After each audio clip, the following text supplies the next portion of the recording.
Here's how to trim audio in Adobe Audition. We will first see how to do this here in the waveform editor, and then I'm also going to show you how to do this in the multitrack editor. So in the waveform editor of Adobe Audition, to trim the audio, you cannot simply go to the beginning of the audio or the end of the audio to trim it. So here's how we do it. Let's imagine that we would just like to keep this part here in the middle. Then the way you would do that is to left click and then drag over the portion of the audio that you would like to keep, and then you go to Edit on top and click on Crop.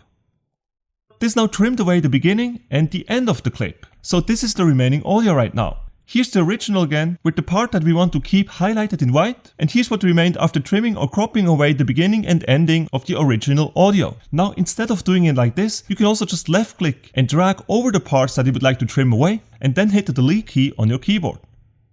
And just like that, we trimmed away the beginning of the audio clip. Now let's have a look at how to trim in the multitrack view. In the multitrack editor, trimming actually is much easier and probably works more in the way that you actually imagine. So with that said, here's our audio file now in multitrack view. To trim your audio now in the multitrack view, first make sure that the audio track is selected, then hover over either the beginning or the ending of the audio track and left click.